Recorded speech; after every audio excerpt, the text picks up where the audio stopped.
His name is Wanty Bethel, and by the time you understand what he has been building, it will already be done. I mapped it through sound, every node, every frequency gate, every place on Earth where the signal comes closest to the surface. I spent my life finding them. I thought I was preserving something. I thought the music was mine. But it was never mine. The map was never mine.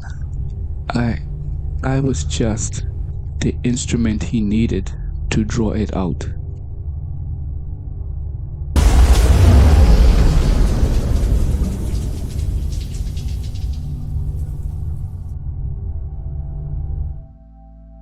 His full name is Wanty Bethel, mid to late 20s in appearance, though appearance in this universe is rarely the whole truth. He is from Nassau, New Providence, the same island that produced Kane, the same coral and salt water, the same limestone architecture, the same city that lost its color 30 years ago when Silas Reed broke the world. His last name is not an accident.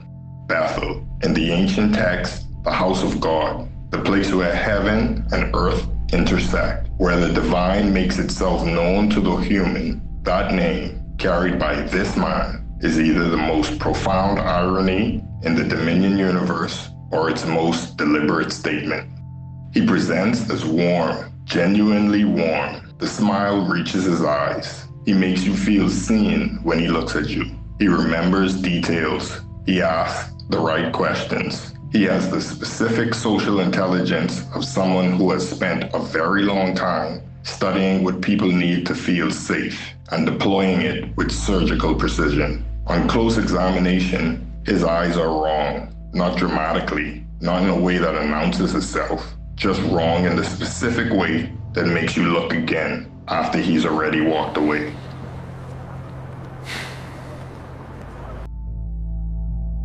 He is human. That is not in question. He was born. He grew up. He walked the streets of Nassau before the reset. He has a history that can be traced, a life that looks from the outside unremarkable. But he was gifted by a power source that chose its own authority before the universe had rules. Before the covenant established the framework everything else operates within. A power older than the architecture of the war everyone else is fighting. That origin gives him something no script, no frequency, no divine mandate can fully read or counter. He is operating from outside the system. And the system, the architects, the watchers, the Dominion itself has been trying to understand him since the beginning. They cannot, because you cannot read something from inside a framework. It predates. I want to stop here for a moment because I think it's important to say something about what Wanty Bethel is not. He is not a cartoon villain. He is not a man who wants to destroy the world. He is not Azazel, who wants to consume the signal and collapse everything into nothing. He is not the Dominion, who wants to maintain a broken status quo for their own purposes. Wanty Bethel wants to restore the world, the color, the turquoise, and the pink and gold. He wants the monochrome to end. He wants people to breathe again, to feel the frequency of a living planet under their feet again. He wants all of that. The only question that matters when dealing with Wanty Bethel is, what is he building underneath the restoration? Because the world he wants to give back and the foundation he's laying underneath are two different things. And by time as anyone realizes the difference, it will already be gone. That's the warm smile. That's what it's for.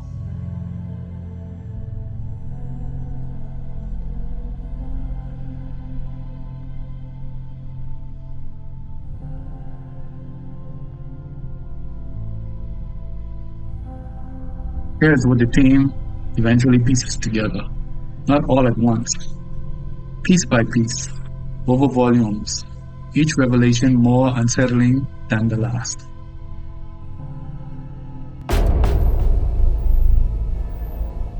Elena Reed's illness, the soothing that took her hand and turned it gray and featureless, the illness that sent Silas to Alcona, that sent him 60 feet underground to find the Mem Daladan, that triggered everything. That illness did not arrive by accident. Something engineered it, built it to grow Silas into exactly what was needed. Proof of concept, the first move.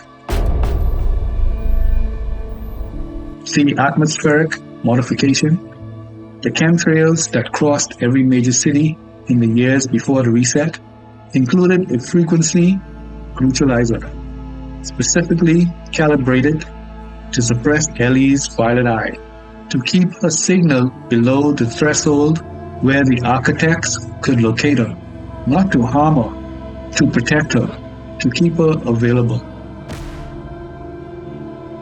The waypoints, the Mid-Atlantic waypoint, the City Hall Station waypoint, every coordinate the team uses to navigate the reversal, placed or maintained by Wanty Bethel, or by networks working under him.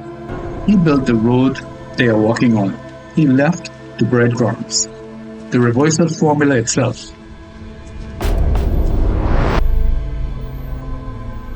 The formula Kane finds in the Vatican archive that he believes is the key to restoring the world, Wanty Bethel placed it there.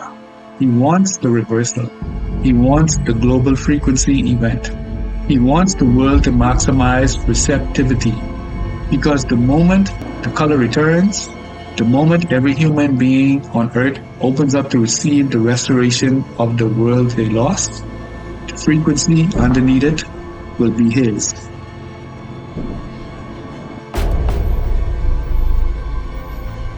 This was Jackson's assessment when the team finally understood the scale of it. He's not 3 moves ahead, he's 30 moves ahead. He's been 30 moves ahead since before any of us were born.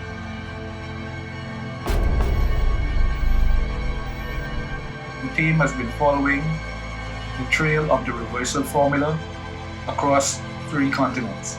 Kane has it in his jacket. He doesn't know yet who put it there.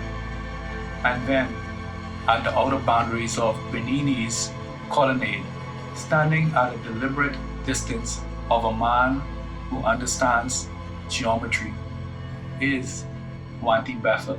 He doesn't announce himself. He doesn't approach dramatically.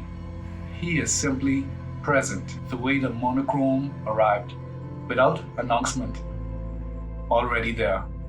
And when Kane sees him, when their eyes meet across St. Peter's Square, Wanty Bethel smiles and says, "I wonder when you would get here. You found the formula. I'm glad. It took considerable effort to place it where you would actually look. I'm not here for the formula. You can keep it. That's always been the plan." Amy replied, "I know what you built the threshold for. Wanty Bethel? Do you? Amy, you're not going to get it. Perhaps not." Wanty Bethel continues, "The reversal will begin when you use the formula. You have approximately 3 months before the global frequency event reaches critical convergence. Every power has frequency, even yours. Use the time well." Wanty ended with, "I'll see you at the convergence." That's Wanty Bethel, a man from Nassau who wants to give the world back its color, who has spent 30 years, maybe longer, engineering every move that leads to the moment the monochrome ends and the frequency returns, who's never lied to Kane, who's never threatened anyone in the team directly, who has told them everything that's coming and gave them time to prepare for it. And here's the question I want you to sit with. Not the question the team is asking. Not the question the architects are asking. The question I've been sitting with since I created him. What if he is right? What if the world was the world before Silas, before the breach, before the reset? What if that world was already broken in ways the covenant couldn't fix? What if the frequency underneath the restoration is not evil, just different, just his? What if the warm smile is not a mask, but the genuine expression of a man who believes completely in what he's building? Kane doesn't know the answer. The team doesn't know the answer. And if I'm being completely honest with you, after 10 volumes, neither does Wanty Bethel. I'll see you at the convergence.